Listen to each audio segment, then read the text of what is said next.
One thing I learned is people should stop comparing their lives to other people because nobody's life is perfect. You know what I'm saying? You ever just like, we all do this because we idolize stars. Well, after my spiritual awakening and everything, I unfollow all the stars on my social media accounts and all that stuff like that. So I see things kind of differently.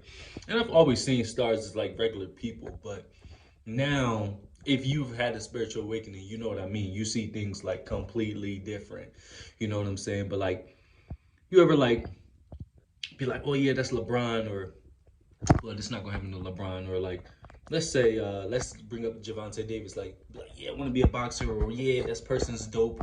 Just as an example, this person's dope. Next thing you know, he's smacking his girlfriend in the back of the head.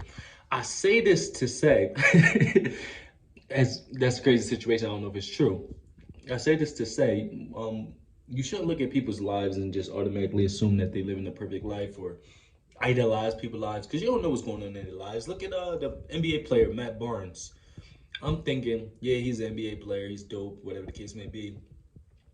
And comes to find out, when after him not playing basketball no more, and he's doing these interviews and stuff, and he's like crying on there, talking about how his mom did him dirty, she stole from him, his brother and sister do him dirty, whatever the case may be. Like these people may have high jobs and stuff, but they live normal lives, quote unquote. And sometimes their lives are even more dangerous or treacherous because they have to not answer to more people, but more people come to them for money, and a lot of their relationships are very surface level because they have so much money, and a lot of people just use them for their money, their benefits, or whatever the case may be. So it's hard for them to build genuine friendships, relationships. Um, Imagine how hard it is for us as just regular people to find decent people nowadays in society. And can you imagine being a star? Can you imagine being popular? And you gotta basically deal with devils on a higher level. What they say, what is that saying? I forget. It's like, you know, um, more levels, more devils, or something like that. That's definitely not the saying, but you get what I'm saying. Like, the higher you go. I remember I was working at this warehouse, and my boss would say that. So when I started first working at the warehouse, I was a regular warehouse worker. Then I became a QA, which is quality assurance, basically somebody who deals with inventory and stuff like that.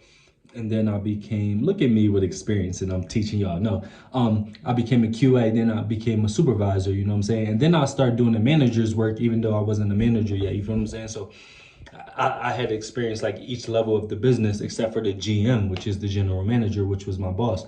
But I had a conversation with my boss um in the not the coat closet, that's when I was young, in the break room. I had a conversation with my boss in the break room, and he was basically saying like, Josh, like the higher you go, the more toxic it is, or but that's not what he said. The more he just said more corrupt it is basically, but he used a different word, right? Excuse me. At that time, I'm like 19. I'm a supervisor at like 19. I had a truck. I always bring up my materialistic items just to show you how important they are not. You know what I'm saying? It's cool to have nice fly stuff, but like I keep saying this so many times. I had everything in the world in my mind, you know what I'm saying? I had money in the bank, I had cars and stuff like that. And I was depressed and miserable, you know what I'm saying? But anyway, yeah, so he was just telling me like more levels, more devils type thing. And I couldn't see what he was saying. And that's why like I try to share as much knowledge as I can. But I feel like my videos are more so just to help people who've been through what I've been through, or talk to those, or validate those in a sense that are going through what I'm going through currently. But you really can't wake people up out here in general. You really can't. So it's almost like I have an inkling to help people. I have an inkling to try to quote unquote wake people up, or give people ideas, even people that are around me that are somewhat aware in my life. Sometimes I got to take a step back and realize, I cannot expose them to everything that I've been exposed to my experiences, to my knowledge. Um, because I just can't. Like, people have to learn on their own, and come to their own assumptions and revelations and stuff like that. And the one thing that I learned in general was um information is very important. And that's one of the ways that I healed from dating a narcissist so fast, or healed from, and not that I'm not still healing, but I've came a long way. I've seen people who were out of these relationships for like years and years, and I'm only a year and some change out, and I came a long way. And everything, like my self-esteem or whatever the case may be, and just like the aftermath of that relationship, I've came a long way. I feel like, to go back to the point I just said about information, I feel like the information saved me. Information will honestly save you, you know what I'm saying? Because I'm the type of person that I indulge myself into facts and information, and I even question the information sometimes, or I feel like they say, knowledge is power. Knowledge is 100% power. Knowledge is 100% power, because the more you learn things, the more you understand things, the more you alleviate whatever pain that you have. Because a lot of times our pain comes from false beliefs. So if you're dealing with toxic people in your life, if you're dealing with something that is painful, and your belief behind it is false or toxic, or your perception based off of that situation is flawed, or sometimes it's not flawed, it is just what you believe in that time.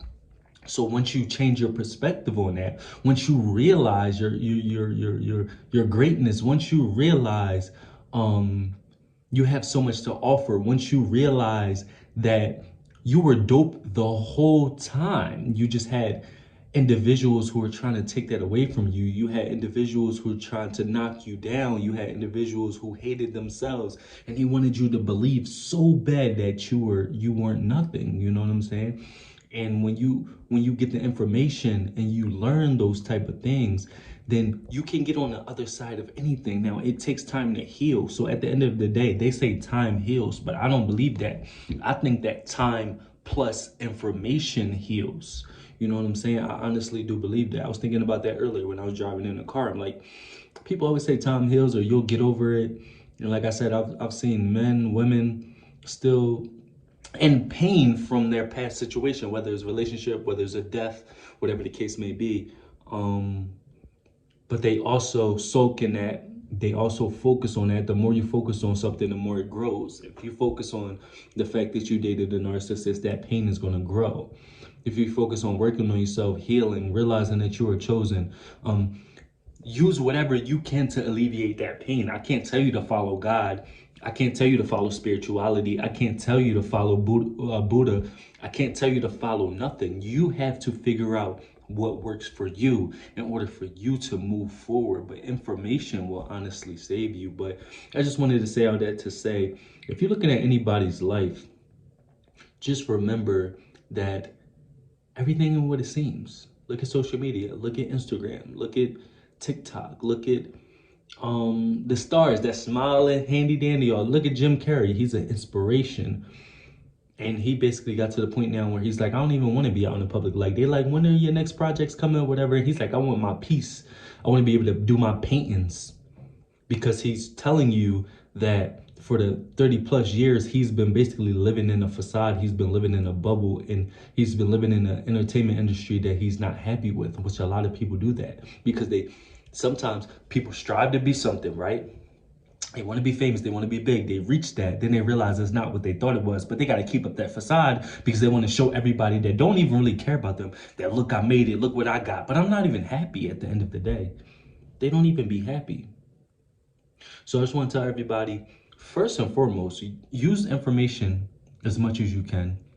Time will heal, but you need information. On top of the fact that, don't look at these celebrities, don't look at these stars, don't look at these people and idolize them. You can appreciate them for what qualities they bring to your life, what dope, they're inspirations. You know what I'm saying? I'm not saying you shouldn't strive to be big or famous or whatever the case may be, but I'm just saying that don't compare them to your lives. Everybody has their own different walk. Everybody has their own different journey. And like I always say on this channel, what I say, I'm different, you different, we different. Is your boy Josh different? I'm out.